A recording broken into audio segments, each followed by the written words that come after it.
Today's episode is dedicated to covering the wide world of fermented drinks, all accessible, makeable in your own kitchen right now.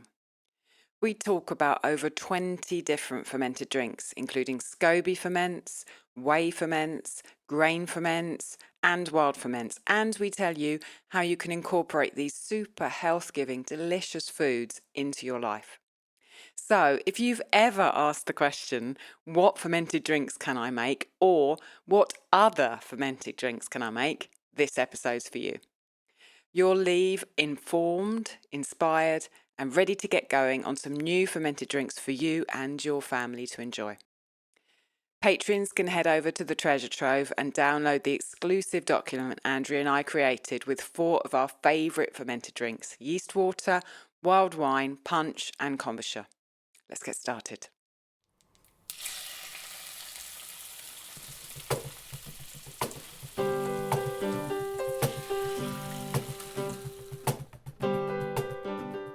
Welcome to the Ancestral Kitchen Podcast with Allison, a European town dweller in central Italy, and Andrea, living on a newly created family farm in Northwest Washington State, USA. Pull up a chair at the table and join us as we talk about eating, cooking, and living with ancient ancestral food wisdom in a modern world kitchen.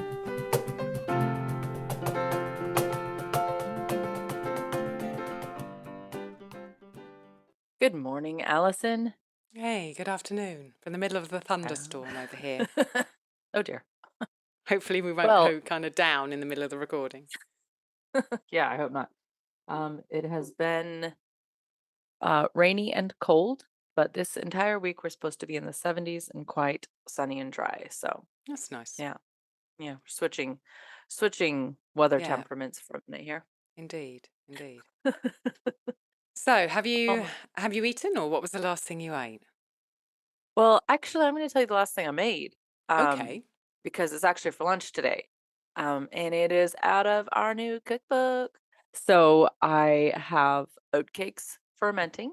Okay. And so I'm going to cook those up on the pan today. And then I actually already slow cooked a heart.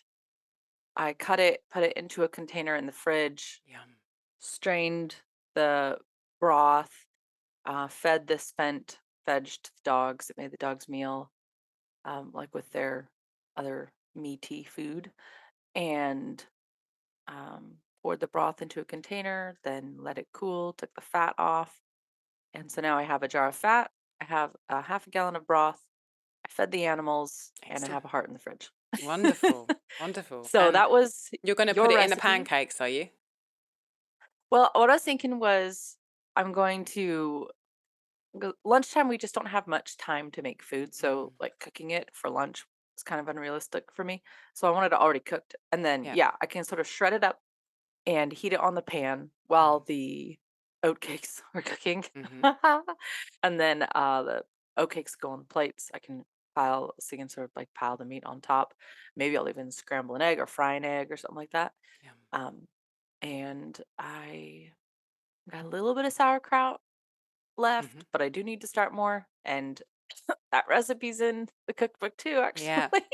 Yep, indeed. So it's really going to be an ancestral kitchen cookbook lunch So situation. if listeners haven't don't know about the cookbook, go back and listen to episode 56, which is all about the way we cook and the cookbook. And you can go find the cookbook. Yeah. There'll be a link in the show notes. Or you can go just to Andrea's site, farmandhearth.com/shop, and you will see it there.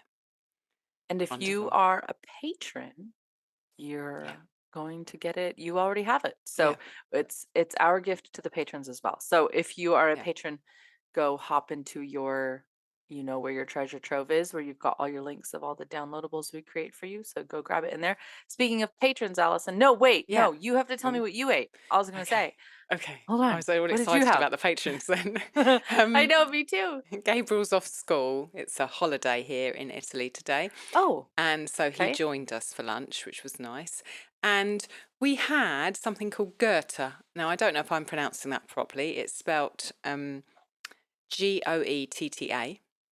And it's a dish from Cincinnati that the German immigrants to Cincinnati created A lot of You people told me think it's about this, actually didn't from you? Germany, but it's not.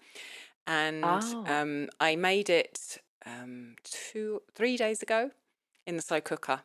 So I put Mm. a pork shoulder in the slow cooker with lots of water and onions and celery chopped up, and I cooked it overnight, and then I shredded it all.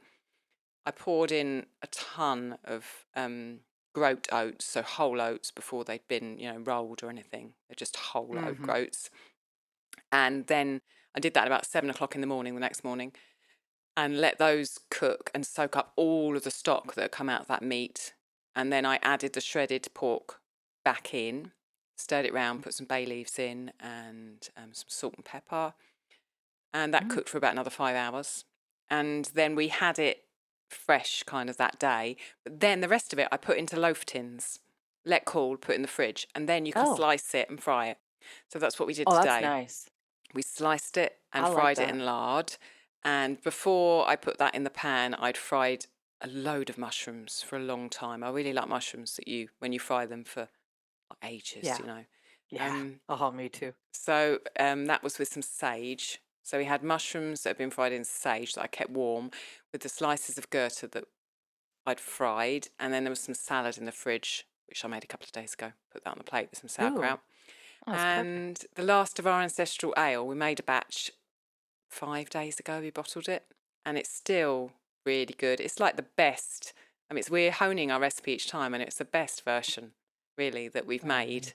And it's still really good 5 days in. It's not tasting like it's, getting overrun by bacteria that sour it. And so Mhm. we all had a glass of that too. It was a lovely dinner, really No, I nice. love that. Yeah, that sounds great. Unfortunately, I none of love it's in the cookbook yet. We have to do another cookbook now. We need to put all it. those recipes in. Gonna have to happen. Yeah. I love dishes like that where like the Goethe, where you said you can slice it. Yeah. Um, head cheese would be one of those. Hmm. Even the heart kind of falls in that Yeah, it category, I does. guess. Something you can make have cold, shred it. You could eat it cold, but it's kind of nice to have it hot. And do you know how Kitty always talks about how if you when you boil the mushrooms or something like that, can't Hmm. aren't they like endocrine absorbers or something? Oh, I don't know. But you have to boil them for a really long time or whatever. So maybe cooking Okay. mushrooms for a long time Oh, causes some kind of a transition that you're sensitive to. I don't know. that's interesting. I just, Yeah. I really Yeah. like them that way. The flavors concentrate. I think that's why I like them. Yeah, I agree. And But they're like I, 90% water. yeah, exactly. And they're delicious like that. I like them cold as well. If you've done too many, I put them in the fridge and then I just eat them the next day cold. Really Hey, Jacob, yummy. you can take this if you want. Okay. Um, all right. We talked food, Yeah. we talked weather. Yeah, we got to talk patrons. We've got some new patrons since the last Talked time we patrons. spoke. Um, I don't know when the last time we spoke was. It was so long ago. It was quite a while I ago. don't So even anyway, remember. we have 3 new patrons who've come onto our monthly companionship level. So Welcome. welcome Kay Clifton. Welcome Janaya. I hope I've pronounced your name right. And welcome Andre. And Andre is on the Discord, definitely. We've had a chat with Oh, her. great. Um, if I'm not sure Janaya and Kay aren't yet, but hopefully they will be soon. And Good, we've good. had some patrons sign up for the annual option. You get a discount if you want to support us for a whole year. And Hmm. then you get all those benefits at slightly reduced price. And we've got Yeah. over 30 patrons now. It's a wonderful community. And as you said earlier, they got our cookbook and they get our exclusive podcast and they get tons of other Mhm. stuff. And they're just wonderful people and we love interacting with them. So thank you all. And thank you to those 3 new ones since the last time we talked. It's so fun to see that there are other people doing this and other people interested, Yeah. I mean, obviously people are listening to the podcast, so we know that. And then when you have a conversation with someone and they say, wow, look what this did for my husband, or look what this did for, my health or whatever. And you're thinking, wow, this is really making a difference. And that's really exciting. Yeah. That's it completely. And it not only does it taste wonderful, but it does all that too, which is just wonderful. You've And got some you've another got way some you reviews, can haven't you? Yeah, I was Wonderful. gonna say Yeah. another way you can Yeah. support the podcast is leaving us a review. It makes Perfect. a huge difference. And that's something you and I are learning more about. But without reviews, podcasts are never shown to other listeners. So thank you all for leaving reviews. And if you haven't left a review yet, or actually I think sometimes you can leave them more than once, go on and leave your most honest 5-star review. I've got two reviews here to read. One is from Christy Tal, Hmm. and she gave 5 stars and said, "Simply the best. I am a huge fan of this podcast. The information really is simple, and the steps given are so helpful. It makes me strive to be better in my own kitchen in the ways of the world. I so enjoy listening to this. It is like a comforting chat with old friends. So cool that they're literally halfway around the world from each other. The information and practical steps show how attainable this lifestyle can be. And doing some of the practices is better than doing none." Exactly right, Yeah. Chrissy. My guess is once you start, it just keeps on rolling from there. Even if it takes time, that is completely okay. Wonderful Thank you. show and content, ladies. Please keep it up.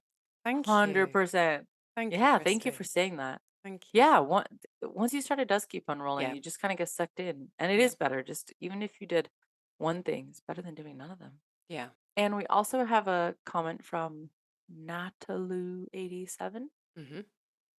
and they said, "Like family, I love this Mm. podcast. Even though I'm on the beginning of my ancestral health journey, I really love listening. I often feel like I'm sitting down for a chat with my sisters." Well, I hope your sisters are nice. That's a good comparison. Yes, I love that. Oh, thank you, It's Natalie nice that so many people 7. who reach out to us do feel as if we're kind of friends and we're sitting around a table together chatting because, I mean, that's Yeah. what you and I do. And Yes. despite being, Yeah. as Christy said, halfway around the world, we've never met. Mhm. And yet we do feel like sisters, or I do anyway. And that's really Can you nice believe to hear that? that Is that vibe. weird? We've actually never met each other in person. Yeah, It doesn't even seem not possible. yet. Mm. I'm just an AI, Allison. You have no idea. I'm just really, really good AI. Yeah, oh dear, that's Made scary. to interact with your personality. It works. Are you looking for a powerful source of nutrients to enhance your overall health and well-being? Look no further than beef organ capsules from One Earth Health, where the cattle graze on lush New Zealand pastures. The beef organs are sourced from 100% pasture-raised cattle, ensuring that you receive the highest quality and most nutrient-dense organ meat available. Beef organs are some of the most nutrient-dense foods you can find, with high levels of vitamins A, K, and the B complex. Customers report more energy, improved skin health, and a strengthened immune system, thanks to the powerful nutrients found in these organs. For a limited time, One Earth Health is offering Ancestral Kitchen podcast listeners a 5% discount on all orders and free shipping. Each bottle has 200 capsules and comes in cheaper than other New Zealand-based organ supplements. Take advantage of this amazing deal and experience the benefits of beef organs for yourself.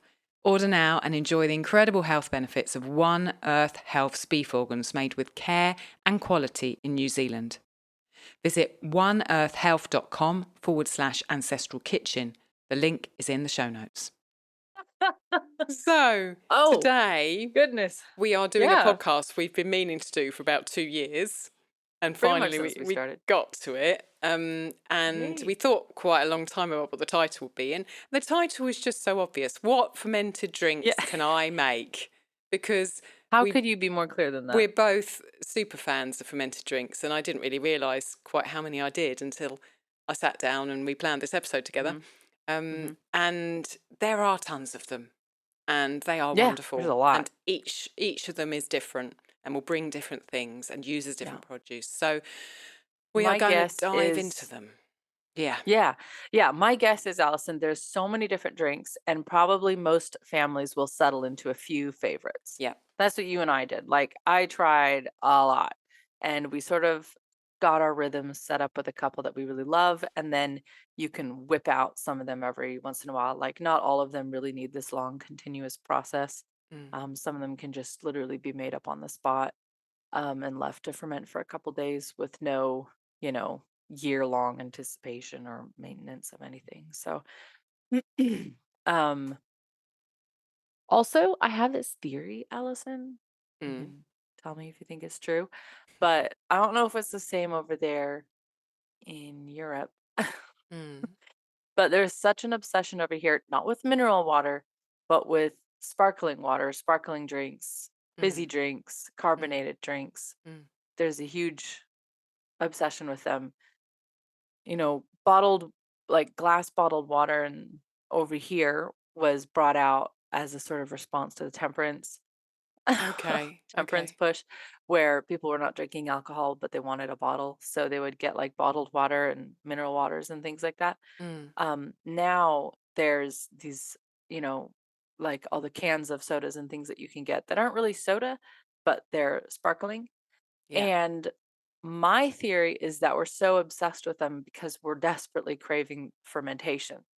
Mm, And we know that, like, our body knows that that fizzy feeling is the result of yeast consuming mm. carbohydrates. And so it feels like it scratches an itch, but it doesn't totally, because you have to come back for more and more. And like, there's really no satisfying. Like, people need a lot of it. So that's my theory. Yeah, no, that makes sense that our bodies would have I don't know some if it's true kind or of not. instinct towards bubbles because Hmm. naturally they are a produce of fermentation, which Yeah. brings a lot of other goodies along with it. So I don't refute your theory. I think it's Hmm. potentially spot on. Mm. So we're going to sort Yeah. these. Well, I We've also tried to have a find a theory way. about straws, Yeah. Allison. Do you want to tell us that one or not? My theory about straws is like, okay, I have to tell you, Allison. My theory about straws, because everyone's obsessed with straws, is that it's this like primal breastfeeding need. Oh, so you Like, have to pucker your oh, I was mouth, just like, like, why would you be so obsessed with a straw? Yeah. yeah, And why do you want your drink to go all the way to the back of your throat? I don't know. What do you think? It yeah. seems to make No, sense. I can I understand just that I try to think definitely. ancestrally and think what Yeah. ancient tradition is pulling us back. Okay, let's move Mm, on. Let's mm. talk about drinks. So you divided our fermented drinks into sections to try because we had so many of them. We thought we've got to put them Right. in some sort of order. So we've got we split them up into the Hmm. type of ferment they are. So we're going to start with Scoby ferments. Andrew, what's Scoby mean? Yeah. Do you know what Scoby A means? symbiotic culture or colony Yeah. of bacteria and yeast. Right, there we go. I knew you'd Yeah. know that, you see. It's just an acronym. So the first one that we've got under here is water kefir, which we make every single Mhm. day. And in our house, Gabriel makes it, and he's just turned 9. So really, that explains to you, once you get into the swing of it, how simple it is that my 9-year-old can do it. It has water kefir grains, which are distinct from milk kefir grains, and it eats Right. sugar. You can use many different types of sugar, and we tend to use a mix of a golden sugar and a very dark sugar, which changes the flavour of the kefir, you know, what type of sugar you use. And then we do a second fermentation once those grains have done some of the fermenting. We bottle it, sieve the grains out, bottle it, and put extra things in the bottle. So perhaps pieces of fruit or some dried fruits, some raisins, pretty much always ginger, Mm. which helps give extra fizz. And that really the point of that second fermentation is to give you that fizz, which makes the drink such fun for children, you know, to have that fizz. It's like a soda. Um, there is lots of people have asked me questions about water kefir, and we were just talking about the cookbook a few moments ago. There is a water kefir 101 in the Ancestral Kitchen podcast cookbook, which goes through all the questions I've had, like, you know, can I use my water kefir grains for other things? Can I use different Mm. sugars? My water kefir isn't fizzy. What can I do? All the kind of questions that come up. But really, I mean, I love water kefir. We've been drinking it right back since when we first got Nourishing Traditions, like so over a decade ago. Yeah. And absolutely, Gable loves it. And he's had friends around here who've never had it before. Some of them don't like it, but some of them really do like it, you know, and they're not used to it at all. Yeah. So it's a great one to introduce people to, and it's a great one for just experimenting with, putting whatever flavours you want in that second ferment.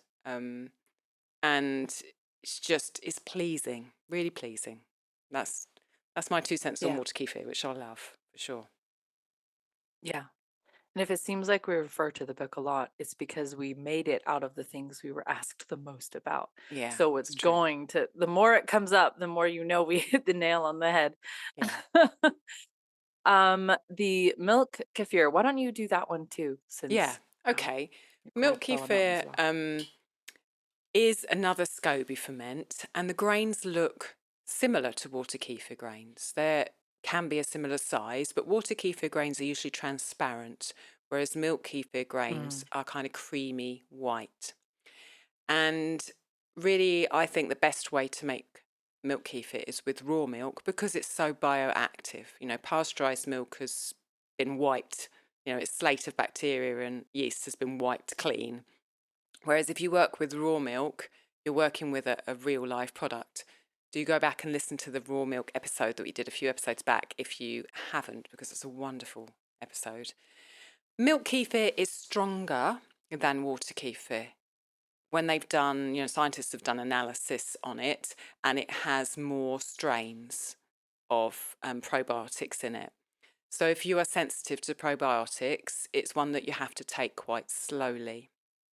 But again, it's just a wonderful ferment and so simple. You have your milk, you put the kefir grains in, you stir them around, and then you just leave it kind of in a warm place for a couple of days. Keep tasting it. Take the grains out when it's the consistency that you like. You could have just a very light ferment, or you can take it, to the point where it's separating and it's really kind of strong. And it's wonderful to drink. It's wonderful to put in smoothies. It's wonderful to put on top of fruit. It's really really versatile. I know that people say that milk kefir grains and water kefir grains aren't interchangeable, and generally that is true. Though I do know Kirsten Shockey has a course called 30 Days of Fermentation, which we talked about in the interview we did with her in January this year. You can get a 10% discount on that course with the link that's in our show notes. And in that, she does make a fruit ferment with milk kefir grains. So although generally you Oh, keep them separately, you put water kefir grains in water kefir, and you put milk kefir grains in milk kefir, you can experiment with them to some extent. And I've done that with water kefir grains as well. I've done water kefir grains in watermelon juice, in fruit juice, in other types of sugary ferments. So okay. yeah, that you make milk kefir a lot, don't you, Andrea? I mean, because you have so much milk. Yeah, we do. We make a lot of it.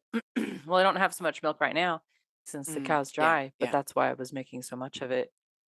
Maybe a half a gallon a day, and I think we have about 6 half gallons left. So we'll see how long it lasts us. How long It's does it great keep in your in fridge? cultured milk smoothie in Nourishing Traditions. Ah, Oh yeah, gosh, a long time. I've kept it months, like yeah. months and months. So it's a way of preserving milk as But well. I fill the jars really full, so there's yeah, yeah. That was my goal, was Mm, to not have 0 dairy products the whole time the cow is dried yeah, up. And then I've been cobbling together here and there between friends that have cows if they have a little extra milk and grabbing some. And so that sort of combined is helping us mind the gap, as it were.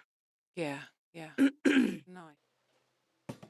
When I first heard Allison talking about boza, the fermented drink made of millet that's a household name in Turkey, I felt as if I was being transported back to a bazaar in the Ottoman Empire or traveling the Silk Road on the back of a camel, and I knew I wanted to taste it.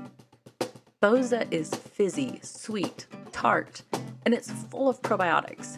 You can drop it into your smoothies, spoon it on top of your breakfast, or drink it in the traditional way they still do in Istanbul, topped with cinnamon and toasted chickpeas.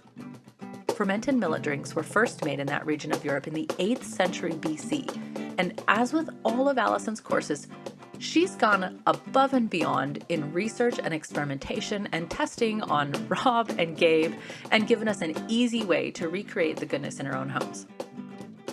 If you'd like a fun and tasty way to get more probiotics into your life, bring her into your kitchen and have her walk you through how to bring this ancestral dairy-free, gluten-free fermentation recipe with her amazing Boza video course.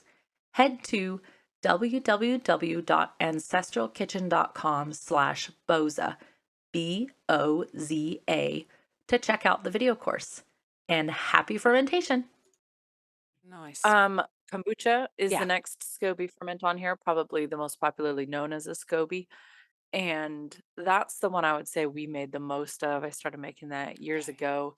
And I I did not like the store-bought ones, Mm. but I already knew the principle that if I knew a food was good, but I didn't like it from the store probably just messed it up. Yeah. So that was true.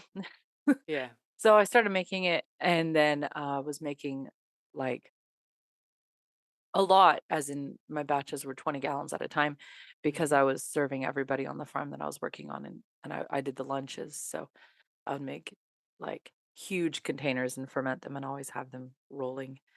And then we started teaching classes making kombucha out there. That was really fun. Mhm. And you can see some of those pictures on my blog at farmandhearth.com. If you just search kombucha, there's two that should pull up, two posts or whatever. One is just my basic kombucha recipe, Mhm. which I'm not bragging. I'm just saying it's the best kombucha you've ever had. And, and I'm saying that honestly because that's what everybody tells me, but that's also my opinion.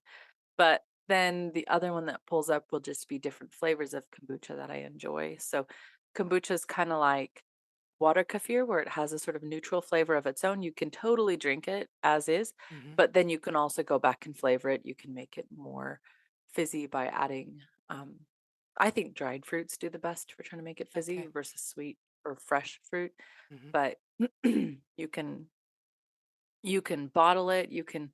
Um, you can store it for quite a while. You can also use it to make a kombucha, a sort of a kombucha vinegar Mhm. if it gets really, really sour. And Do you keep yours uh, in the fridge after you've put it in a second ferment? yeah, yes. So I don't typically actually do a second ferment on kombucha. Okay. This is in the blog post, but what I typically do is once I've fermented the kombucha, I put in like I like the flavors of the fruits to be really strong. Mhm. And if I ferment it for that long, then it would turn into a Okay. strawberry Yeah. Yeah. vinegar or so. Yeah. So I will fill a half-gallon jar, say maybe 3/4 or halfway full with fruit if it's fresh or Wow. less if it's dried. I know, a lot. And then I pour in the kombucha, I cap it really tightly, and I put it in the back of the fridge, and I go on with my life for like I almost a see. month. And then when I pull it out and strain it, Wow. I mean, I've had people tell me like, "Tell me how much, I'll pay you anything." Mm. Like, it's so good. And the flavors are and yeah, I've also had people who told me, "Well, I'll tell you right now that kombucha is disgusting. I'm never gonna drink it." And then they drank it and they're like, "Give me the Mm. recipe. I'm not going Mm. home without it." Mm. It's amazing So, that these little details can make all the yeah. difference. Someone at Yeah. Gabriel's school, I gave them some kefir grains. They were just like, oh, it's not fizzy. It's not very nice. And I just was able Okay. to tell her two or three things and it completely transformed her kefir. Just those small little attention to details can make a difference between a drink that's kind of bland and boring and something that people absolutely love. Buy the cookbook to know what they are. Yeah, yeah. I wanted to ask you Well, about kombucha. Have you ever made kind of fruit things with the Scoby? Have you ever dried out the Scoby and made oh, things with it? yeah. Okay, 100%. That's all in that file that you can download off of my blog. It's excellent. actually a whole packet with a bunch of different recipes. I've used it to make, like what we would think of as jello, you would call it jelly, Mhm, um, like gelatin desserts or just gelatin treats. You mhm, can use kombucha. Kombucha and bone broth are two things that can kind of run around your kitchen and show up in a bunch of different dishes. mm, So if there's somewhere where you just need water, but it's a sweet something or it's going to be cold, you can throw the kombucha in. Although you can also cook kombucha as like a reduction and make a sweet syrup, yeah, or I've seen that doesn't even have to be before. sweet, but you can make a tart or savory, Mm, um, sort of a syrup for beets or something. mm, And you can ferment it with vegetables too if you wanted. And then finished, uh, the fermented things you take out, like I would put tons of strawberries in the strawberry season in Virginia, which is pretty short, but mm, and make the most of it. And I would make strawberry soda. And oh my goodness, once the strawberry soda was done, I would either add a drop of lavender essential oil Mhm. to the bottle. And so it was a strawberry lavender soda, which I Mm, mean, you just can't beat that. mm. Or I would add a little bit of lemon and then you Mm, had a strawberry lemonade. And that was over the top too. But then there's actually restaurants around me that wanted those fermented strawberries and they were mhm. using them for these really boutique salads and things. So Okay. then you can take them like all Yeah, the colors kind of sucked out of them. yeah, Your drink is dark red, but then you've got these pale sort of yeah, strawberries and you can dice them into things and you just have a fermented strawberry and they'll last in your fridge for a bazillion years. yeah. So Yeah, I agree. The other thing about these Scoby ferments is that they're a really good way to make friends because all of them, the Scoby hmm keeps growing. And you can then, yeah. you have all these things that you just want to give to someone Yeah. else. So, you can ask Yep. around you, ask in health food stores, does anyone want them? If you haven't got anyone you know, and they're a really good way to make friends. I think that that's a Yeah. nice thing to do. We have so many water kefir grains. I mean, we eat them as well. Rob has them with his hmm breakfast. So you can totally eat water kefir grains and you can put them into smoothies and kind of, blend them up Yeah. in a smoothie. But we also give a lot away to pass on the Yeah. love.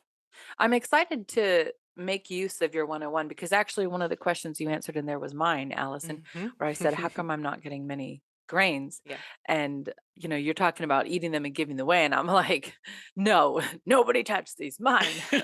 So I'm excited to see if that helps solve my problem. And with the kombucha, then it was years. I was making it for years before I ever saw people start selling them. So you can actually buy them online now if you want to Okay. and that's probably fine.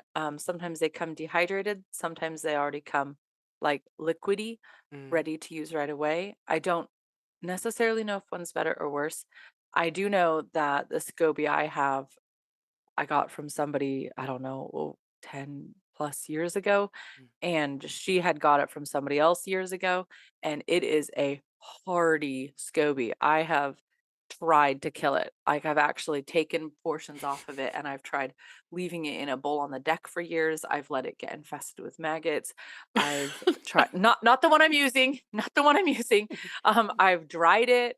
I've like put it in sealed You containers. should be I've putting this on like YouTube because you'll get a viral video. Can I destroy my I just SCOBY? wanted to see what it could take, like how and then I would take it back and try to ferment it, and gosh darn it if it didn't work every single time. So, Okay. but if you make a SCOBY from a grocery store kombucha, I'm just going to warn you, it's not going to do that. It will not Mm. tolerate that kind of torture, because Don't do this at they home. have been modified. Yeah, um, they the FDA, maybe it was here in the Oh United dear. States, maybe 9, yeah, I know, here we go. Some years ago, maybe a decade-ish ago, I don't remember how long, but they found that people were fermenting these bottles at home and making them Mm. boozy. Mm. And so they went to the companies and said, you have to actually I change, see. like, you have to go in and change the yeast content of your SCOBY. So they're different now, the ones you get from the store, Hmm. and they're not quite as tolerant of the torments that a home usage can put them through. But But you can make your you own. can, You can make your yeah, own. yeah, So, you know. you can make one off of one of those. Mm. But see if you Okay. can find a really sturdy one from someone. Okay, all right, let's Let's move on. move on. Yeah. What's next? Whey ferments. So, do you want to talk about punch Whew, first? That's the first one we've got here. sure. Don't punch people. It's not nice. That's it. Okay, no. That there we go. All right, moving on. Punch is Sally Fallon says in here that in the Nourishing Traditions book that it is a traditional um Hindu word meaning five because it was made with five ingredients. Hmm. So yeah, so the punch in Nourishing Traditions is one of our most favorite summer drinks because it takes 0% effort. So you talked, Allison, about the milk kefir, how it Mm-hmm. kind of separates if you leave it sit. Mm-hmm. So I actually leave my kefir in the fridge and it will separate, the kind of thick curdish Mm-hmm. milk will sink down and then you'll have this liquid yellow sort of whey on top. Mm-hmm. You can ladle that right off the top and use it to make your whey ferments. Mm. And sometimes I'll strain out my milk kefir like through a cheesecloth or something, just Mhm. pour it in a cheesecloth over a bowl and let it sit for a couple hours or in the fridge overnight or something. And then you have like labna, which is a thick sort of a cheese made out of kefir, but then you have all the whey on the bottom. And I pour that into ice cube trays and I freeze Mm. those. And then I transfer those into gallon jars in the freezer. So then I've got these jars filled with whey ice cubes. Mhm. And then when I want to make a fermented drink, I just pull out like maybe two whey cubes and throw them into my beverage. So it is literally very low impact to my day, but big impact when you're eating it. Yeah. The punch in Nourishing Traditions has about like a cup of lemon juice, a half a cup of rapadura or sucanut or another, like the same sugar you would use for water kefir, a half a cup of whey, a half teaspoon of grated nutmeg, and two Mm. quarts of filtered water.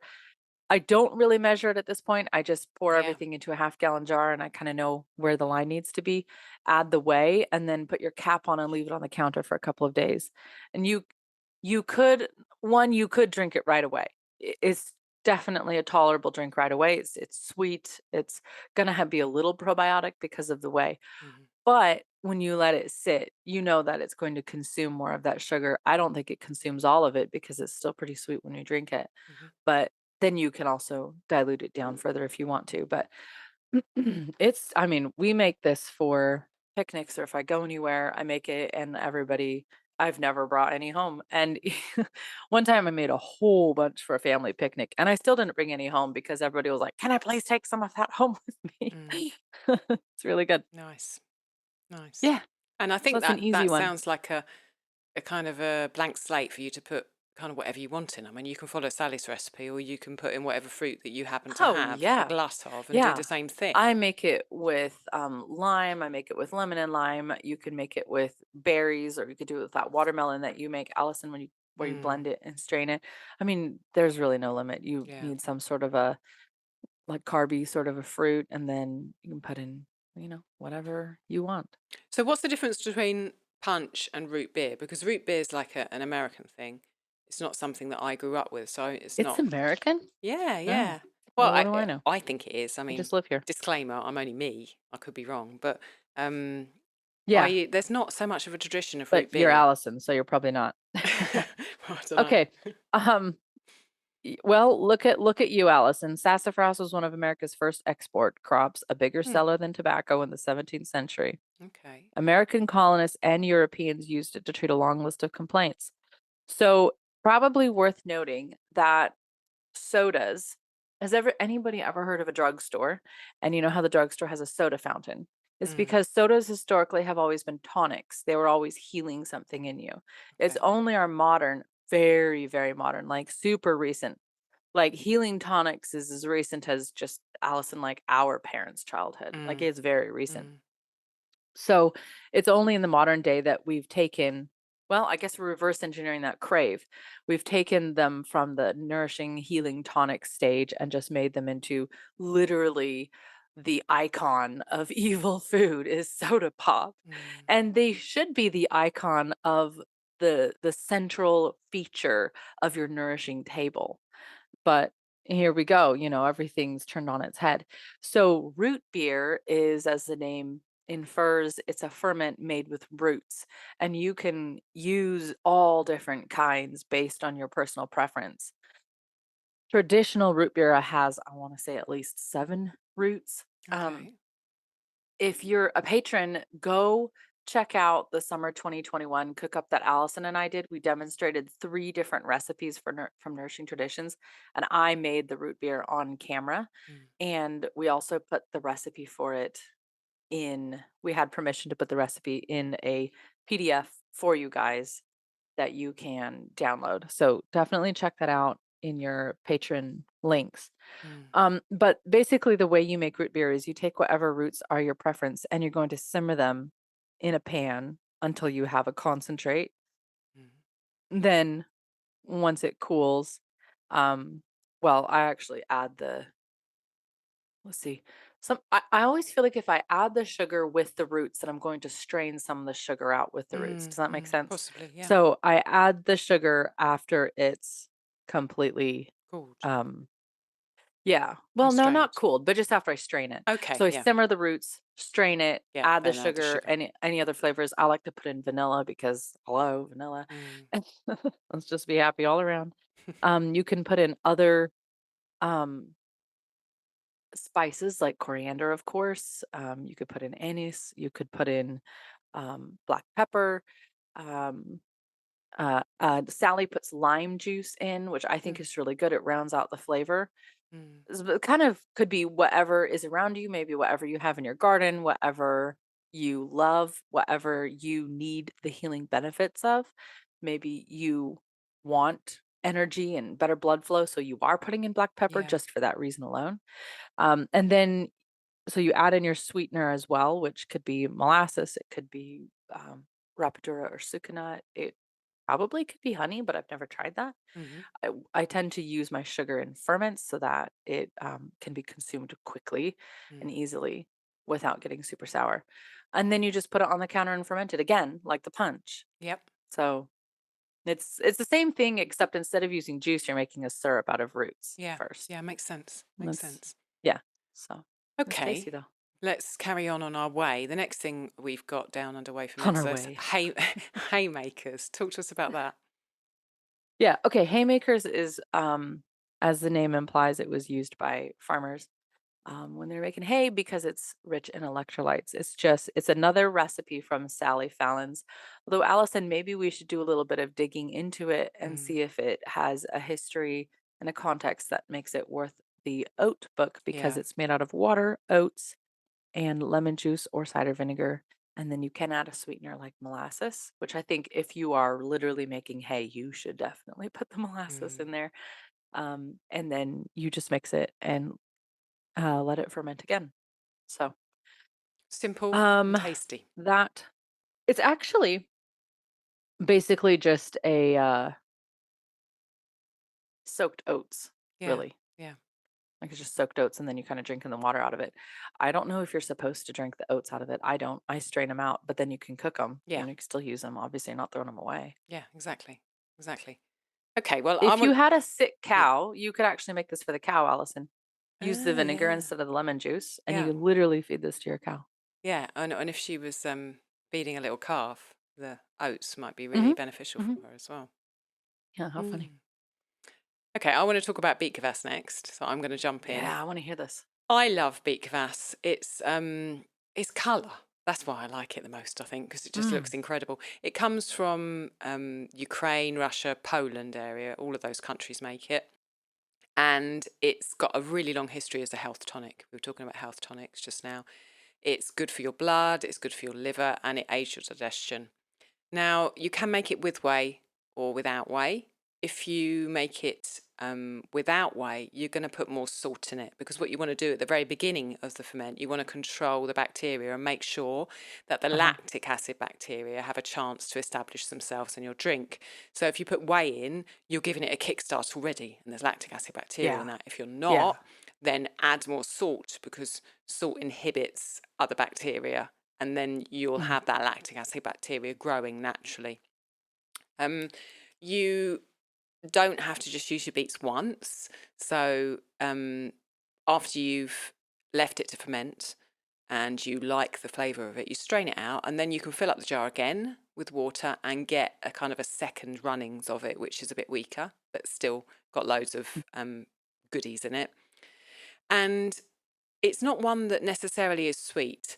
I have made it sweet because what I have done Oh, is I've not put anything extra in the original ferment. I've just done beets and then I've taken that and I've put it in a bottle and I've put something a little bit sweet in it, like a little bit of honey, and I've closed the bottle and I've left it to ferment on the room, on the counter, room temperature. And that makes it kind of fizzy because the fermentation's still going on, aided with a little bit of extra sweetness. And so you can have uh-huh. fizzy beet kvass, but traditionally it's not a sweet drink and it's not fizzy. Lots of cultures just, when they put those beets in the jar for the ferment with the Mm, water and the whey or the salt, they will add garlic, for example, or coriander seeds or bay leaves, or all three, to that fermentation. And you can add lots of garlic to it, literally. So it becomes even more of the health tonic. You know, you're not just getting the benefits of the beets, but you're getting the benefits of fermented garlic as well, which is just a powerhouse. Um, Oh, yeah. so it's not necessarily something you're going to kind of glug back like you might do water kefir or root beer. It's something that Mai you kind Tai. of you just want to shot Bye off, bye. perhaps. Yes. Um, Okay, that's one great. one thing I've learned from making it is that afterwards the beets are wonderful, particularly if you don't do that filling up the jar again for a second time. If you take the beets out after they've just been in for a 4 or 5 day fermentation, that's how long I usually leave it, you can roast those beets afterwards. And if you've put garlic Oh. and coriander and Oh. bay all in with them as well, Oh my they've gosh. got the They're kind like a of marinated the beet. edge of the fermentation on them, and yet they're still a bit sweet, and they've got all those spices on them, and you put them in the oven and they are delicious. Really, I really would good. like that on my oat cakes, please. Yeah. Just give That me sounds 5 really days and I'll good. do it for you. All of these drinks really produce amazing byproducts as well. Yeah, indeed. Most of them do. So we're going to move now from talking about whey ferments to talking about wild ferments. Um, Maybe I just mhm. want to throw in Yeah, there, oh, go I'm on not then. going to say any more drinks, but I'm going to say that with whey drinks, there are endless numbers of whey drinks you can make. And if you just Mm, need to spark your imagination, jump into the beverages section in the end of Nourishing Traditions. And Sally Fallon has brought in a really good collection of whey ferments from around the world. And that might spark your imagination, nice. give you other ideas as Oh well. yeah, I've Yeah, forgotten about lots of sweet, good but we ones. didn't put sweet potato fly down here, did we? I've just forgotten about No, that no, we one. didn't. And we didn't do like the rice milk or anything, but Yeah, that's all things that you can investigate in that book. there's so So many of them. You know, you think you've got them all, and then you're I like, know wow, another one comes up. none. I know. So, do you want to talk a little bit about making punch with sugar if you don't want to make it with whey, and you're going to do wild ferment?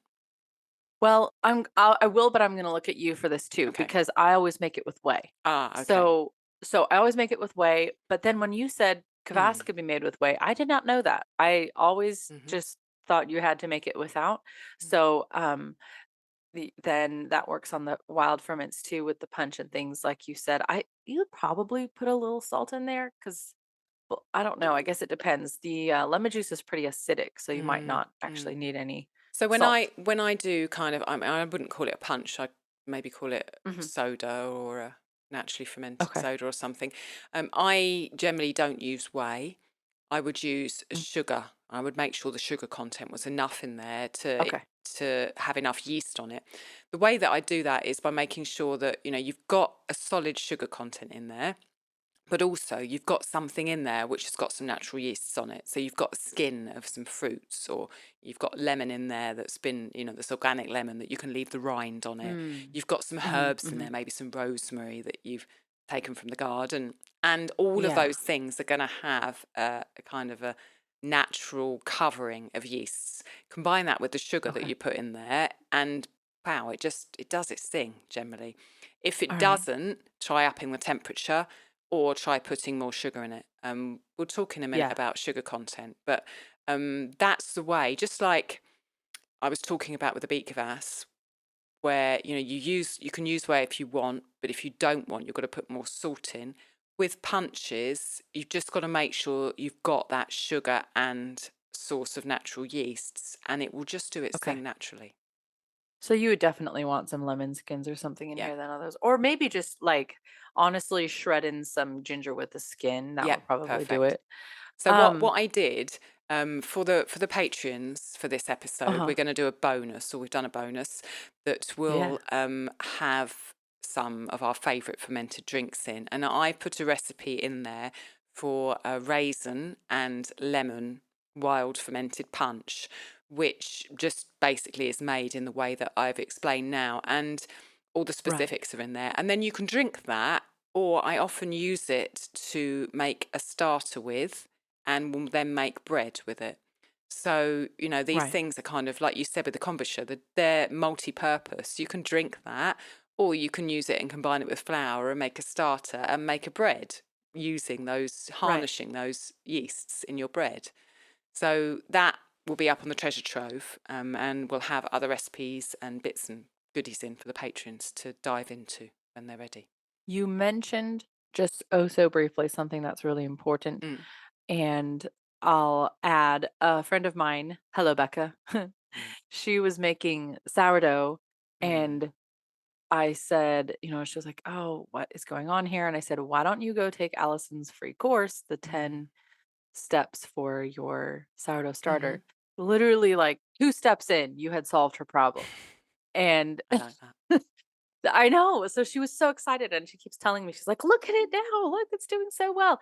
And Mm. it was that her house was too cold. And so Ah, she okay. moved the starter to her laundry room where it's warm. Mm, And she said, "Oh my gosh, it went from yeah. just sort of this insipid little limp thing to foaming over. She had to split it into 2 jars and now she's able to share it with her mom and and it's working so well. She just showed me that she made Wonderful. hamburger buns. Yeah, so if your drinks, like if you're saying, "Oh, I put milk kefir on the counter and it's 3 days," and it's well, your house is Mm, probably too yeah. cold. And you can find somewhere warm to put it. My favorite, now that I can't run my dehydrator all the time like I used to because of the Mm, power, mm, my favorite is I take a cooler and I put my containers of ferment, whatever it is, it could be your punch, it could be water kefir, milk kefir, whatever. I put them in the cooler and then I put in my hot water bottles, like the same ones that we sleep with at night. I put mhm. those in there and close it up. And the next morning, everything's fermented really nicely. The only thing is, I think you're supposed to separate yeast ferments. So I don't put I've never something done like that. sourdough typically in at the same time. I have never I've either never done that. separated. But since I don't have room in the cooler to put Yeah, the sourdough in, exactly. it doesn't go in. Okay. But I should say actually, the other day Chloe and I made yogurt and then we both made sourdough bread and my small cooler was full of eggs ready to go somewhere. So I just used a big cooler. So we're like, so we shoved our sourdoughs in there too. So I guess we do actually mix So them. But I have a space which has a DIY proofing setup in it, which I will link in the show notes to the article that I've written about it, which mhm. basically Rob made for me. But it's our oven. When we use that as our DIY proofing box, Oh and we have an yes. equipment that we Yeah. put in there, and then when I want to cook something, I have to take it out and use it as an oven, and then wait for it to Right. cool down and put it all back in. But it works. But it's such a big space, and that's the reason why I love it, because I always have Yeah. like some days I have like 4 breads going on, and I've got a Mhm. beer, and I've got all these other things, Another rye book. and everything just goes in together. It just does, and Yeah. I've never had a Yeah. problem. I Um, don't have molds either. I don't know if it's because our ferments are always in motion. I don't know if it's because they're really sturdy ones. I don't know really why, but yeah, I don't mine don't mold either. Um there's something else. Oh, I was just going to say it's not you fighting against the cold house. This is why our ancestors fermented beverages because they would last so long during the cold seasons. mm, And also because you could you could make beverages out of things like I'm doing with the milk, for instance, and sustain yourself over winter. A lot of people historically they weren't milking cows in winter, so the only thing you would have would be any sort of fermented dairies or hard cheeses and things like that. So mm, then in the summer, you also tend to drink more. I feel like, at least I do, yeah. because we're working outside a lot and you're sweating a lot more, which is not to say you can't get dehydrated in the winter, but certainly in the summer you can just go through the electrolytes a lot faster. So yeah, this just think like an ancestor. Do you want to talk a little bit about cider? Because we've still got tons to do and we've been talking for ages. Okay. Okay, well, there's not much to say for me Mm, to say on cider because I don't have huge experience. I will just say that I've done wild fermented cider and I put it in a carboy with an oxygen, yeah. what's it called? Oxygen exchange on the top. Hmm. And it was the best cider I've ever had. And then I tried fermenting some with an inoculation, I think champagne or something like that. It was Hmm. terrible. I poured it all out. Oh. And yeah. And everybody had raved about how good it was going to be. So I was like, okay, this is going to be good. But I think I just prefer the wild ferment flavors. Mm, And the inoculation tasted, I mean, Allison, I was like, how do you make cider bland? Like, mm. how do you do that? Well, it did that. Just go It was into a gross. laboratory and make one yeast and dry it and put it Yeah. in a packet and sell it to people. Yeah. Yeah. You can also add honey to your cider when you ferment it. I have not done that. but I would like to try. So if anybody's done that, let me Let us know know, how yeah. you liked it. Okay, so Mhm. I've got a lot more wild ferments to talk about, so I'm just going to dive into them. So Go. ginger beer, the first one. I learnt how to make ginger beer from Payal, who runs Kobo Fermentory. She is on Instagram. You can go to her profile and she has a highlight about ginger beer. She absolutely raves about ginger beer. The smell of the bug, which is what the kind of the bit that you keep is. She loves that. Mhm. It's so easy to make ginger beer. You can keep the bug that you make, which is where you kind of culture the yeasts and bacteria on the ginger with sugar. You can keep that in the fridge for like ever, literally. So you can use it much, much later. I mean, we've got our bug at the back of the fridge, and generally we make more ginger beer in the winter because of ginger and how that's really good for your immune Mm. system. And then during the summer, it just stays in the back of the fridge. Every couple of months, I get it out and feed it some more sugar, put a bit more fresh ginger in, and then it goes back in. But also, I use that Wow. bug that's in the fridge to start other ferments. So I've started beer with it. I've helped put it in water Oh. kefir. I've used the actual ginger root itself in cooking. So I'll take some of the grated ginger out that's in the bug and I'll put it in a curry I'm making or some other kind of dish that I'm making to give that ginger flavour with a bit of extra kind of zing. It's a really Mm. wonderful ferment. And again, I usually second ferment it. So I will do 1 litre or 2 litres in a jar and then put it in a bottle and let it fizz up. Yeah. Beet kvass, like we talked about earlier, can be a wild ferment, doesn't have to be whey. I wanted to talk about shrubs a little bit, which I don't have much experience with, but I know a little bit about. And the word apparently comes from Arabic. The word sherb in Arabic means to drink, and it is a Huh. fermented drink. It's a mix of fermented fruit and vinegar. So it's pretty much like a drinking vinegar. So you can imagine there's some complex flavours going on in there. And basically, you crush your fruit, you put it with sugar, plus whatever herbs or spices you want to do, leave it to ferment for a couple of days. Then you add vinegar and you leave it to Mhm. mature until you've got the flavour that you want.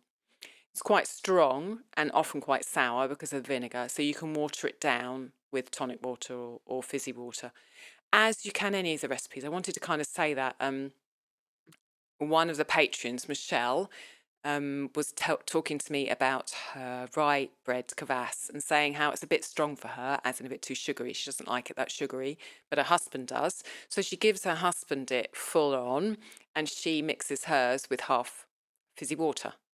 So any of the ferments, if you feel like Brilliant. they're too sugary or too strong for you, you can just water them down. So that shrubs are an interesting one and ones that I haven't played with much, but I'd like to more. And one I have played with is wine. And I mean, I think wines have been made simply from fruit and drunken fresh for absolutely millennia. And in Wild Fermentation, the book by Sandor Katz, which is in our bookstore, which is linked in our show notes, there's a couple of really good templates for making your own wild wine. I've made strawberry wine quite a lot, and it is an absolutely wonderful thing to do. To kind of watch it fermenting and then to taste it. I drink it young. I don't have any airlocks or carboys to ferment something for a long time. And I've put the details for that one in the document for the patrons as well, how I do it. You could age it if you want to, like a lot of the other ferments we talked about here, but then you need that equipment that I was talking about. And just to drink it young, it's Right. fizzy, it's a little bit alcoholic, it's still sweet. And you can use those strawberries, like you said, from your kombucha. You could use the strawberries Mm. or whatever fruit you're using to make wild wine in things afterwards. You can just eat it.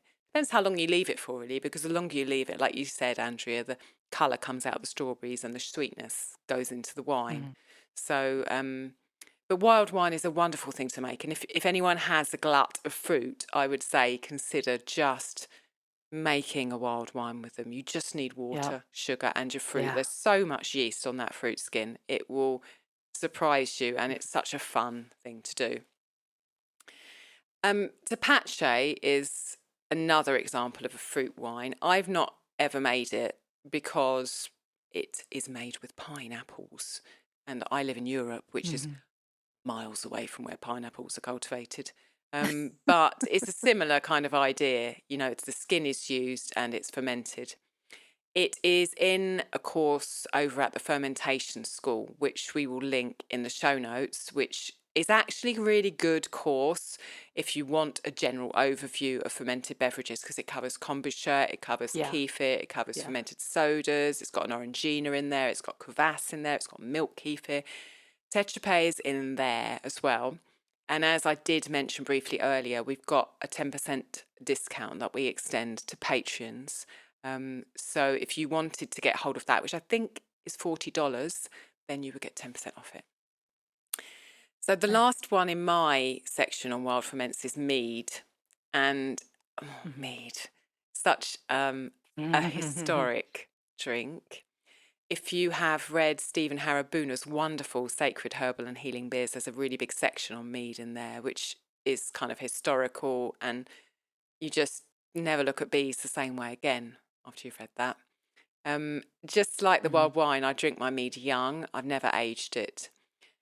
And if you go online, you find a lot of recipes for mead have packaged yeast in them, just like Andrea's side did.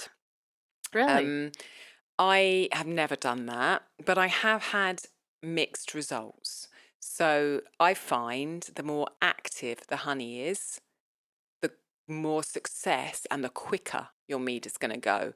So, for example, I have made mead with acacia honey, and it's taken a very long time, and it's not been particularly bubbly or fizzy. Acacia produces a really light honey. I've also made it with dark honeys, like in Italy would be a chestnut honey, and that I find is much more active and produces a more successful mead.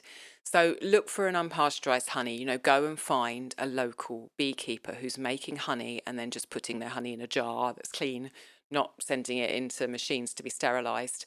And make sure you use enough honey in the ferment. You need to water it down because honey doesn't ferment on its own because it's not liquidy enough. But make sure you use enough honey to make sure there's enough sugar in that ferment to keep it going. And again, the same rules apply.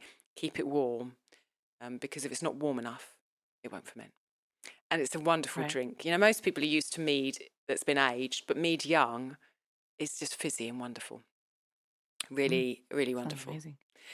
Before we get on to grain ferments, Andrew, I just wanted to talk a little bit about a couple of questions that I've had about ferments. The first one is sugar. A lot of people say to me, but there's this sugar in this ferment. I'm sugar sensitive, or I don't want to eat this sugar. And a lot of people with water kefir have tried to use other sugars in their water kefir. I had someone here who was using stevia, which isn't a sugar. It's not going to work. So I would say at the beginning of making ferments, like 10 years ago, I was a bit concerned about it. But what I've learned is really that you are in charge of these ferments and you get to say when you stop. The shorter that you ferment any of these ferments with sugar in them, the more sugary they will be, because the less action there's been between the yeasts and the sugar to convert that sugar into byproducts and give you fizz. Right. The longer you leave them, the more the sweet taste will be removed because it's been transformed. And it's a balance, because drinking vinegar, unless you're doing it consciously in a shrub, isn't necessarily a pleasant thing to do if you want to drink. So you can leave any of these ferments forever and they will end up being vinegar. But you don't necessarily want to drink that. But it's up to you, and you totally can learn as you do these ferments. Okay, 2 days at this temperature gives me just a little bit of sweetness left, so it tastes really nice. But, I know that I'm not going to be imbibing that much sugar. And if you're making it for kids and you want to give them more sugar, then, you can say, oh, okay, I'll only ferment it for 1 day. But the end result, generally, it does not equal the sugar that you put in. So I would say there's no need to be overly concerned about sugar. The other question that I get a lot is alcohol content, because any yeast ferment that you're doing is going to produce alcohol as a byproduct. Wild ferments, it's difficult to tell how much alcohol is in them, because there's no one with a with a science lab who's going to go and be testing all these wild ferments and say, well, how much alcohol is in it, because they're off doing things that chemical companies and medical companies are paying them to do. Things that make money. Exactly. But with alcohol, if you're wild fermenting, you're not going to get as much alcohol as if you're fermenting with a yeast from a packet, because you've got such a different mix of yeast and bacteria, and there's so many different things going in there. You get a mix of byproducts, and frankly, you get more interesting flavors. If you're buying a Mhm. packet of yeast, that is designed to do one particular thing, and it's probably going to produce more alcohol. I know Yeah. that some people have tested alcohol in kefir and it's very low. Usually it's about 0.5 to 1%. But I would say if you're worried about alcohol content, go slowly with your ferments. Just try a little bit, just have like a shot glass or, 15, 20 mils of that ferment a day. And also do what we said earlier, which is water your ferments down. So you're going to be having more hydration from the water and you're going to be having less alcohol. Right. Do you have anything you Yep. want to add to that, Andrea? No, you covered it. I feel I like love I'm that. talking really fast to try and get all the rest of the No. content in. People are probably on there slowing the audio down, like, what? Okay, so let's go to grain ferments. And I think probably I'm going to talk Yeah. a lot here as well, aren't I? So I think you could write a book on this, Allison. one day, I know one you day. could. So I've I'll read got it. 4 grain ferments to share with you. The first one is Boza. Boza is from the area around Turkey. It's something that we have all the time in our house. Literally, I'm either making it or I've just made it. We drink it straight. Sometimes we make it more liquidy and we drink it. Sometimes we eat it with a spoon. It is absolutely wonderful drink to ferment. I think it is the favourite drink in our household because of the flavour. It is sweet, it is sour, but it is fizzy in a way that isn't Mm. like bubbles in kefir. So you don't feel the physical bubbles on your tongue, but it just fizzes. The flavour fizzes in your mouth. It is just amazing. And the reason I started making it is because I wanted something for Gabriel, who at that time was not eating any dairy and was lectin free. So it's made with millet. You can make it with other grains, and other areas of the Balkans around Turkey have made it with other grains, but I make it with millet, which makes it lectin free, gluten free, and dairy free. And Wow. Gabriel absolutely, adores it. Yeah, he does. Historically, it's got a really a good pedigree. It was made in Turkey, and until very recently, there were sellers who went around the streets in Turkey selling boza, kind of in milk on a, kind of a milk yolk around their neck with jars of boza either side. Mm. There are still shops in Istanbul that sell boza, and you can go there and buy it. I have a Wow. course on boza, which I made a couple of years ago. It is €25, which I think is about $20, isn't it? About kind of I don't even similar at the know. moment, about $20. It's changing every day. It's a video course and it will take you through the whole process, through creating the starter to making the actual drink, to how you can use it, to troubleshooting, to how you can keep it going, to how you can put it in the fridge and stop it if you want to. Just Yeah. absolutely everything to do with boza. It is just an amazing ferment. Do you have anything you want to ask about boza that I've forgotten in my love of boza to put across, Andrea? I just think I don't think I ever heard of it before you Mm, talked about it here. I've never been to Turkey and I don't know many people from Turkey. So it had never come up. But I did look it up after you first started talking about it. And you're right, they do sell it. But I don't think it's really the same as what you're no. making anymore. It's like a more modern version, Mm, like a inspired by, and then you can get all these toppings and stuff. So I think really the way to get the experience would be find somebody there who was, traditionally making it, or take Allison's course and traditionally make it yourself. yeah. But what a great option for people who want. I've seen the boys come home one time when you and I were on video, they chucked themselves right down in the chair and started sucking down cups of Yeah. that. I know that Gabriel loves it. Just like, where's the So boza? What's a boza? out of my way. It's a wonderful, wonderful ferment. And it doesn't give you any this and the water kefir I wanted to ask, they don't give you that kind of effect that too much like Mm. sauerkraut and things can do. That's okay They for you? are not as, so they're not so much of a problem for me as sauerkraut. Okay. Okay. There are various different strains that yeast and bacteria give off, and some of them I have a problem with histamine with. So some of them give off more Right. histamine producing bacteria. Some of them don't have those histamine producing bacteria, and some of them affect me in different ways. But Boza and water kefir I find less potent in that way for me. So that I Okay. think for me particularly, they don't have the strains in that cause me problems with sleeping and with histamine So issues. do you think it's possibly then, since we haven't had yours tested and everybody's in their Mm, home might be different, but mm. you think possibly that indicates it's a lower histamine Yes, drink I would say so. I then? mean, Okay. everyone That's reacts good to know. differently, and I don't actually Right. know because I Sure. haven't tested them and I haven't tested the effect they Sure. have on my body. But, I've got 10 years experience of It's a drinking logical these ferments, inference. so I Yeah. kind of know how my body reacts through experience. Right. And really the main thing is, if you can't have dairy and you can't have gluten, and Mhm. maybe even you can't have lectins, you can still Mhm. make this and it will taste amazing and Right. kids will love it. I And you love can put that. it in smoothies. You don't have to use milk kefir in smoothies. You can use boza. And Mhm. even if you aren't dairy free and you aren't gluten free, if you want something that's unusual and Right. interesting and so good, it's a wonderful, Mhm. wonderful drink. Okay. Perfect. Okay, let's move on to my other love in the terms of grain ferments. I've got so many of them, which is suans and swats. Suans and swats are a traditional Scottish oat ferment, and they are something that, again, I have a course on, which is over at the fermentation school.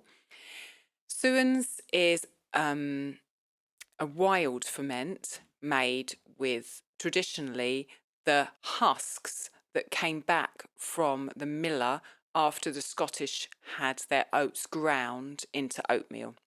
So they'd get their oatmeal back, which they'd use to make porridge and oatcakes and all those other good stuff. And then they'd have the husks, which had bits of the white endosperm of the grain still clinging to them, little minute bits. And rather than throw them away, they fermented them and they made two products with it, a porridge, which is suans, and a drink, which is the fermenting water, which is called swats. And we cook up the suans mainly as porridge, but you can also drink the suans by watering it down and making kind of a thick, wintry sort of, put your hands around a mug drink. But generally, we drink the swats, which is the wild fermented liquid that those oats have been in. And we drink that straight. It's got a kind of a tart, lemony flavour. Um, we drink it cold in the summer because it's really refreshing. A bit like the Haymakers water, I think that we were talking about earlier. I was We, just gonna say that. yeah, it's similar, That sounds like that. really similar. And we also drink it warm in the winter. And I love to put spices in it. So I put like anise, cardamom, Mm. nutmeg, Oh, oh all yeah. those lovely warming spices and heat it up in the winter. Yes. I also use it in Oh yeah. breads and to kickstart other ferments. It's a really Yeah. versatile thing. And the good thing about it is you get your porridge as well. So you've got this porridge, which is really easily digestible because it doesn't have any oat bran in it, which is where most of the phytates are. It's been Right. fermented, Right. so it's going to be lower in phytates anyway. And then you get this Mhm. drink as well, which you can just keep in your fridge and, have cold, Never have win. warm up, used as a starter. It's absolutely wonderful. Yeah. Really, and I've When been yeah, you go on. Oh, no, you finish. I was just gonna say, I've been doing Suans and Swats now for nearly 3 years, um, Yeah. a lot, almost continuously, and I just can't get bored of them. They are Yeah. the flavour of the oats and the flavour of the wild ferment, and the fact that you have this porridge and a drink, and the many ways you can drink Mhm. and eat both of those things. I absolutely love them. I really do. And I think that comes across in my course. So many people have taken that Suans course. It's one of the most popular courses at the fermentation school. And I'm just so Nice. enthusiastic about it. It's a wonderful way to use oats in a way that people don't know about.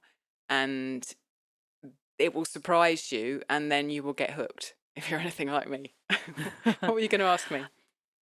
Um, Oats are gluten-free, though that they grow Hmm. gluten-free, correct? And the only reason I think you said that they might not be gluten-free is due to being processed on equipment. Yeah. That's right. That also. Okay, so we get our oats from a mill. It's actually literally across the highway from us, Mm. a farm and a mill out here, and they only do oats. So Okay. they are So all they will be labeled gluten gluten free. Yeah, free. Yeah, yeah. completely. And do you so put the links for these courses in the show notes for sure, Mm. but also which one okay, Adriana upgraded her Patreon account to the next level, That's and right. which was the one that So she got the came Boza with it? course free. So Ooh, Adriana okay, the came Boza up course, to alright. our stewardship level on our Patreon, Yeah. and because of that, we gifted her my Boza course for free. She also then gets a 30% discount on my Suins course and my sourdough Oh, rye bread course over at the oh, fermentation school. Yeah. geez, that's awesome. Mm. I love it. And that is something she can make for the rest of her life. Yeah, Like, exactly. literally, the rest of her Yeah. life, she can be making that, her grandkids, what an awesome, Completely. gift you're giving us. Okay, what I let's hear about the rye Yeah, kvass. so rye kvass is next. So rye kvass is another grain ferment because it's made with bread. It's absolutely delicious. And in Russia, basically, it's a traditional beer, I would say. Okay. Um, it uses rye bread that you toast to start with to bring out the flavour of the rye Mm, bread, to have some of those reactions go on, and also sugar as well as the rye bread. And I've made it mm, two ways. One, which I have an article on my blog for, just uses bread and sugar. And when you've done that first ferment, that bread then becomes a starter because it becomes inhabited by all the yeasts that have been mm. in that starter. And you use it again and again and again. The Oh, recipe wow. for that is on my website. I will try and remember to link it in the show Does the notes. bread just become like a Yeah. soup in the bottom of the thing No, or it oh, does okay. break down a little What? bit. So you cube it to toast it, Uh, but as you use it okay. more and more, it does break down. But it kind of like crumbs, wet crumbs. You can imagine breadcrumbs Oh, wet. okay. And I use a And do you sieve just to strain strain it? it, yeah, each Okay. time Yeah. into a second ferment into a bottle. And then you take Right. what's in the top of the sieve, which is the starter. You put it back in a clean jar, more sugar, Uh, start again. That's the oh, way I okay. do it. The other way you can do it is by just using that bread once. So you do the same thing. You cube the bread, you toast it, you put it in a jar with sugar and any other flavourings you want to do. Then you put sourdough starter in there. Oh, Ellie so from unheated. yeah, Ellie from Ellie's Everyday does that, and I know that Michelle, the patron that I was talking about earlier, does that too. I've done it Okay. both ways. I kind of like the first way because you don't have to keep saving bread and using it again and again. And also, there's a difference Okay. in flavour. If you put a sourdough starter in there, you're inoculating that ferment with a certain profile, and therefore the ferment will have a certain flavour. If you do just the Uh-huh. rye bread and sugar, it's more kind of wild yeast going on, and it's a bit more varied in the Right. flavour. But both ways are good. If you were only gonna make it, like, once a year, maybe the Yeah, sourdough starter and yeah, bread one would be the easiest, that's but if correct. you were planning to refresh it constantly, then probably the bread one that you reuse would make sense. Yeah, completely. Okay, And it's cool. got a really deep flavour. It's known as the Russian cola because Yeah. it does actually taste a bit like Coca Oh, Cola. Not that I've tasted Coca Cola with for the like rye, I can imagine. 15 Yeah. years, but it does taste like Coca Cola. Sometimes in the second ferment, I will put mint, which is a traditional kind of flavour for the second ferment.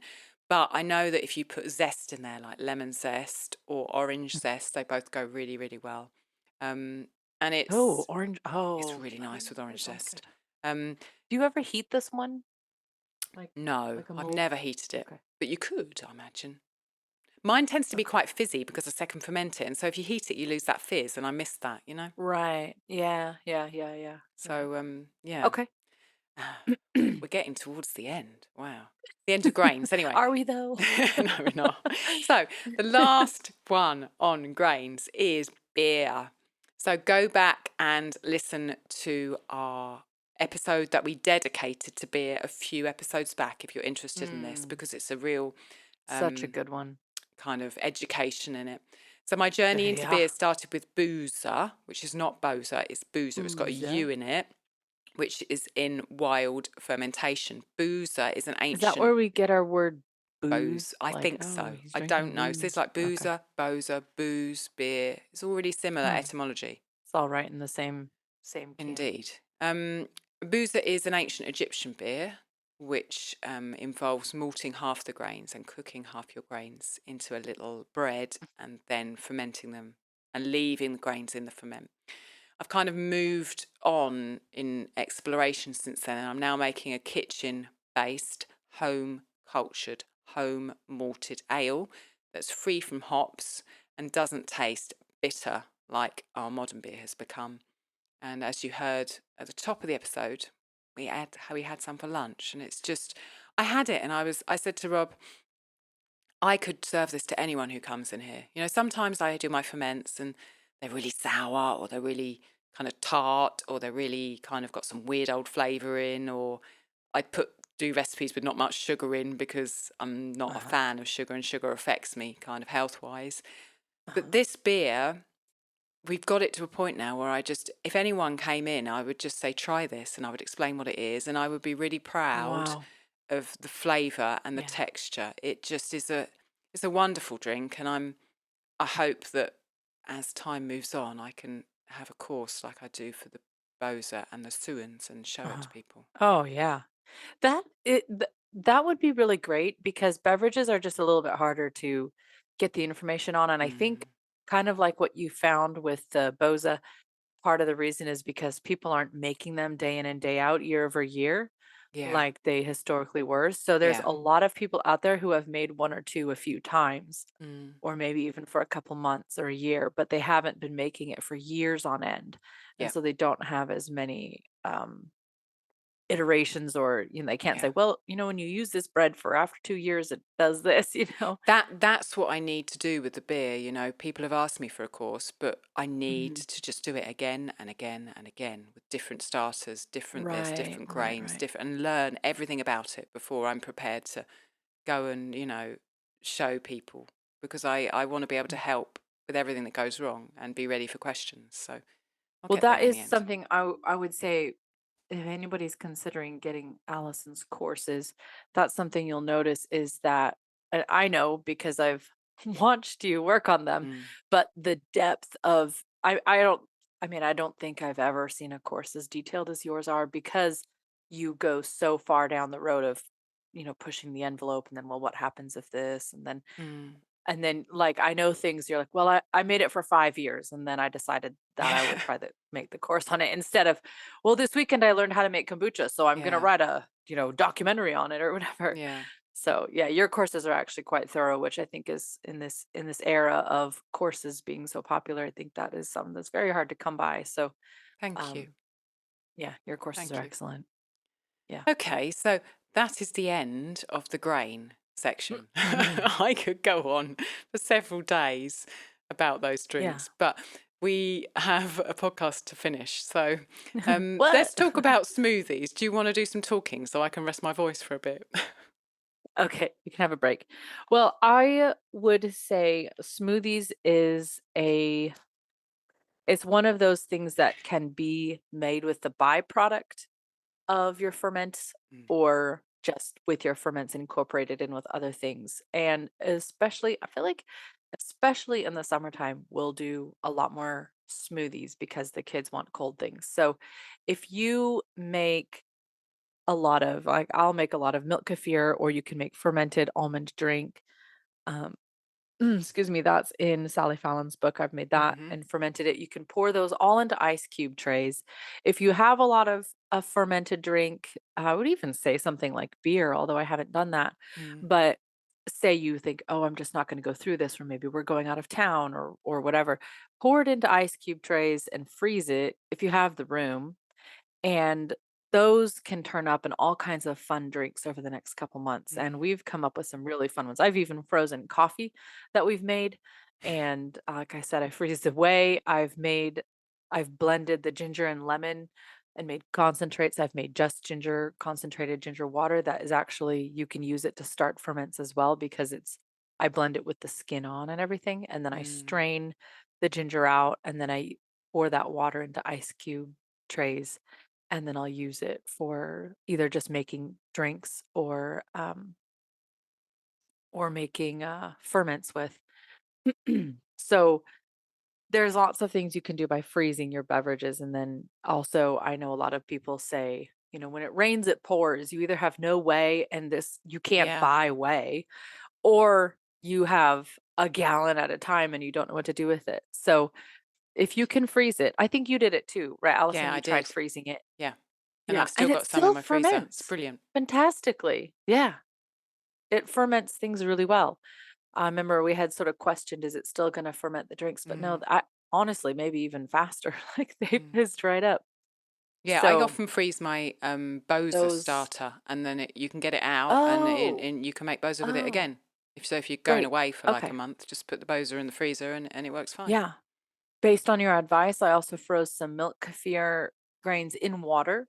I think Hmm. you said to do. Yeah. Um, and you can freeze your water kefir grains as well. So I have little jars of those in the freezer because you just never know what could happen. Maybe somebody babysits your ferment, it doesn't survive, or Yeah. you forget about it, or you have a baby and you just don't pay attention to anything other than the baby for a couple months.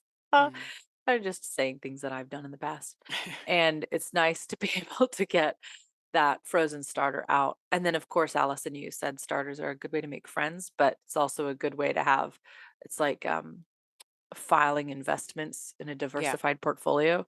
So leave starters with people all over the place. And then if something happens to your sourdough starter, say, then you can call up a list of friends that you know have your starter Mm. and see who's got some to share. So Mm. it can go around and come around. Indeed. Smoothies includes the lassi, which I think actually there might be a recipe for that in Nourishing Traditions. Hmm. Um, I have never made that. I have been served it. It's a fermented drink or a fermented milk drink. I'm just looking to see if she has it in here. No, I don't see it. Made with fermented yogurt. And then Mm. there's the cultured milk smoothie in Nourishing Yep. Traditions, which I think I talked about that, Allison, on one of our very You earliest did. episodes where we said um, 3 of our favorite Yeah, the first Nourishing Traditions recipes. episode. I don't know what number it is, but the first Oh, it's one like we number talked about 4 that. or something, Yeah. like 3 or 4. It's way Yeah. early. That is one of my staples, and it's a great one for everybody, but I would say especially nursing moms. It's great for the kids, love it. Um, and it's so filling. It has egg yolk in it and has fat and it has the fermented milk. And then Allison, you said you could put boza in Yeah. smoothies. Exactly. In the same way, you can put fruit in, you can put greens in, you can put Mm, whatever you want in with it. You can put it with anything. nut milk, with anything. Yeah, it's really Yeah. a wonderful base for smoothies. Yeah. Okay. And then you can also make clabbered milk, which Mm. there's a lot of different ways to do that. You need very fresh, very clean raw milk for that. And um, you can clabber it to different thicknesses. And Mm-hmm. so you can clabber it where Beatrice, who did one of our first videos in the Patreon treasure trove where she Mm. demonstrated how she prepares sukuma, then she told me, maybe not in that video, I don't remember if it was then or after, how they made ghee and different things like that. But I know that they'll pour milk into gourds and then it was her job to Mm. shake it constantly. So you can put clabbered or the milk in a container on the counter and just jostle it every once in a while and get almost like a yogurt like ferment, or Mm. you can let it separate completely into curds and whey and use it for like schmirkes or different things. So, Oh, we could go on and on. but you could, yeah, there's really no limit. Anywhere there's, every region of the world, every village, every mountaintop, every culture has versions of dairy ferments and grain ferments and whey ferments. And I mean, there are thousands of So them. what And we recipes are barely you going to scratch the put in the surface. Patreon document with my wild wine and my lemon and raisin? What are I you was going to thinking share with the about patrons? putting in the summer punch Okay. um, because we make it so much. It just seems Mm. like I should. I was also thinking about putting in the blueberry vanilla kombucha, Ooh, that sounds um, nice. just because it's such a popular one over here, and it's such a seasonal one, and this will be going out around when blueberries are Yeah, you're right. going to be coming forward. So Forward thinking. yeah, that's me. Okay. And you've got the strawberry wine in there, and you put Yeah, in your rosemary lemon raisin yeah, ferment. So indeed. okay, great, Wonderful. Well, I think sweet. we could just carry on, and probably we will have more episodes on fermented drinks in the future, because we could go into so much more depth in virtually all Mm, the ones that we've talked about. But true. I feel like that was I think we did justice to a kind of an overview of it there. Yeah. I hope this leaves you feeling like you have lots of options, but that you can.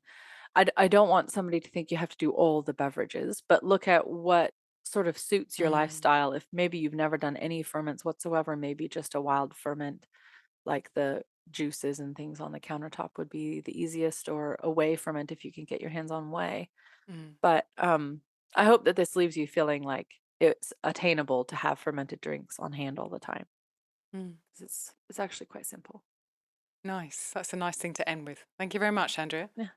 All right, till next time. Yeah, we'll do.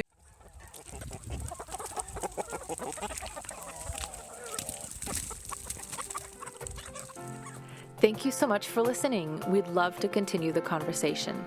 Come find us on Instagram. Andrea's at Farm and Hearth and Allison's at ancestral_kitchen. Until next time, we both wish you much fun, exploration, and satisfaction in and out of the kitchen.